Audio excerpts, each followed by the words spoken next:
Labrīt! Glad you're here today. Esmu priecīgs, ka jūs esat šodien šeit. And it's always, for me, interesting to watch out my window to how the world is changing. Un tas vienmēr ir interesanti lūkoties man ārā par savu dzīvokļu logu un skatīties, kā pasaule mainās. That God knew us so well that He provided the seasons of nature for us. Dievs tik labi pazīst mūs, un tik labi arī rūpējas par mums, ka viņš radīja šīs te gadalaikus. Viņš radīja gadalaikus. He knows us that we would get tired and bored if everything was always just one way. Dievs zināja, ka mēs noteikti nogurtu un mums apniktu tikai viens gadalaiks. Tāpēc viņš radīja dažādus gadalaikus. So it's not always warm. Nevienmēr ir silts. It's not always cold. Nevienmēr ir arī augsts. There's not always leaves. Nevienmēr ir lapas kūpos. There's seasons of change. Jā, gada laiki mainās. And it's so interesting to watch because even as everything is changing, there's still beauty. Un to tiešām ir interesanti vērot, jo kaut gan viss mainās, joprojām tas ir skaisti. And He knows that we need some of the same changes that are going on in the trees and the plants and the flowers. Jā, un Dievs zina, ka mums šīs visas pārmaiņas ir nepieciešams, kas notiek gan kokos, gan arī citos augos.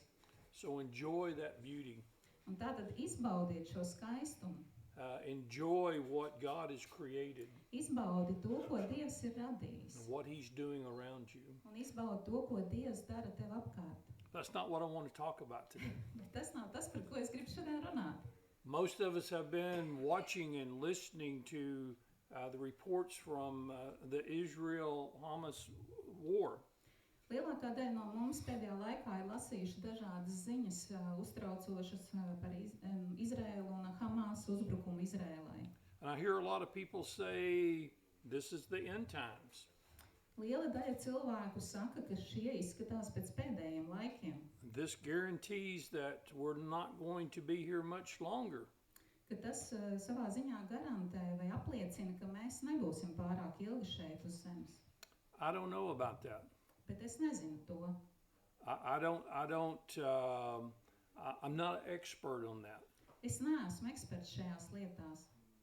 But this is what I do know. Bet šo te, kas notiek, es zinu. I hear a lot about the end times, and this is a foreshadowing of what is about to happen. Jā, bet es esmu lasījis un zinu, kas ir teikts par pēdējiem laikiem, kam būtu jānotiek. But I don't see many people saying, since this is the end time, bet es neesmu dzirdējis, ka daudz cilvēku teikt, tā kā šis ir tā kā pēdējais laiks, we need to work even harder to tell others about Jesus. ka tad mums ir jāstrādā daudz sirsnīgāk un smagāk, lai citiem pastāstītu par Jēzu. It's like we're forgetting, we're anxious and maybe happy about this event that's about to happen. Mēs varbūt esam We're glad it's about to happen. Jā, mēs varbūt esam priecīgi, ka tas mūs sagaida, kad būs tas pēdējais laiks, un tad, jā. But we're not thinking about those people that could be left behind. Bet mēs nedomājam par tiem cilvēkiem, kuri paliks bez Dieva. It's important. Un tas ir svarīgi. Some of you have friends Dažiem no jums ir draugi, that you do not know if they're Christian or not. par kuriem jūs nemaz nezināt, vai viņi ir kristieši vai nav. You don't know if they're believers or not. Tāpat jūs nezināt, vai viņi ir ticīgie vai nē. And all these years you haven't told them. Un visus šos gadus jūs neesat viņiem par Jēzu sacījuši neko. If you can't tell your friends about Jesus, Ja tu nevari saviem draugiem teikt par Jēzu, who can you tell? tad kuram gan tu vari to sacīt? I was in Riga this week, Šajā nedēļā es biju Rīgā, going to visit some friends. apmeklēju kādus draugus. And so I'm on the bus, I'm on the train, I'm on the tram. Es devos ceļā gan ar autobusu, gan ar vilcienu, gan arī ar tramvaju. All of those people, Un tajos visos ir cilvēki. thousands and thousands of people. Tūkstošiem cilvēku. Now, there's really no way that I can just go up to someone and say, let me tell you about Jesus. Un it kā tur nav iespējams tā vienkārši kādam pieiet klāt un uzreiz teikt, es gribu tev pastāstīt par Jēzu. They're probably not going to listen to me. Visticamāk, viņi neklausīsies manī. But what if I go to my friend Bet, ja es satieku savu draugu, and say, do you know about Jesus? vai tu zini par Jēzu? Or even the sentence, what do you think is going to happen with Israel and Hamas? Vai varbūt tu vari vienkārši pajautāt, kā tu domā, kas notiks ar Izraēlu un Hamas? Everybody has an opinion on it. Katram taču ir kāds viedoklis par to.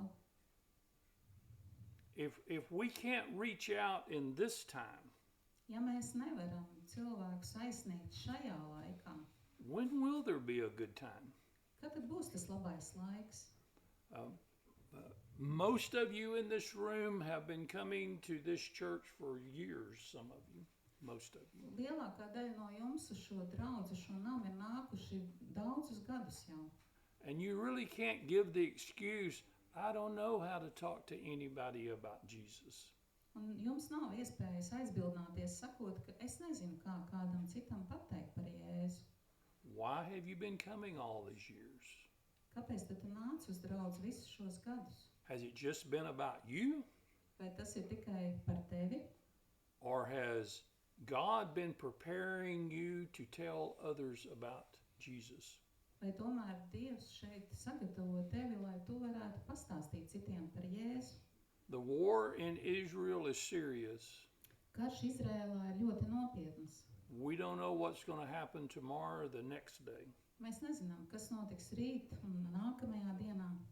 But we do know that we've been given this great commission, this idea of what we're supposed to do. Bet mēs zinām savu lielo uzdevumu, kas ir pateikts arī evaņģēlijā, kas mums ir dots un kas mums ir jādara. And we're supposed to tell others about Jesus. Mums ir citiem jāliecina un jāstāsta par Jēzu. This week I was talking to a friend about marriage. Šajā nedēļā es runāju ar kādu savu draugu par laulību.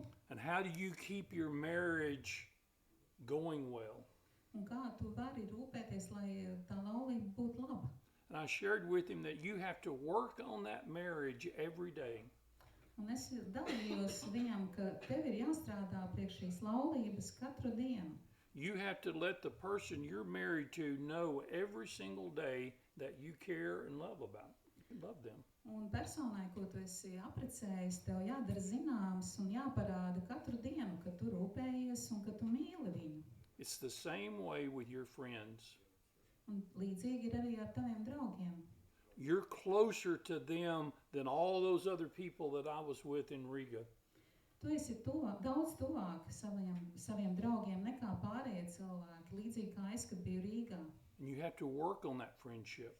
Un tev ir jāstrādā priekš šīs draudzības. You have to pick up the phone and call and talk to them. Tev ir jāpaņem telefons un jāpiezvan un jāparunā ar savu draugu. You have to ask them out for coffee. Tev ir jāuzaicina viņš uz kafiju varbūt. Share a meal with them. Varbūt uz kādu ēdienreizi, They're your friends. jo viņi ir tavi draugi. And then the most important thing you can do for a friend is to share Jesus. Un pati galvenā lieta, un labākā lieta, ko tu vari darīt priekš savu draugu, ir līdzdalīt viņam par Jēzu. One day they may not have that opportunity. Varbūt kādu dienu vairs tādas iespējas nebūs. One day you may not have that opportunity. Varbūt kādu dienu tev vairs tādas iespējas nebūs. Time is short. Laiks ir īs, We need to make the most of it. un mums ir jāizdara tas labākais šajā laikā, ko mēs varam. Love your friends. Mīli savus draugus. Love your friends enough that you would tell them about Jesus. Mīli viņus pietiekami, lai tu vari viņiem pastāstīt par Jēzu. Have a good week. Lai tev ir laba nedēļa. Love on those friends. Un arī mīli savus draugus. Paldies. Paldies, Marka.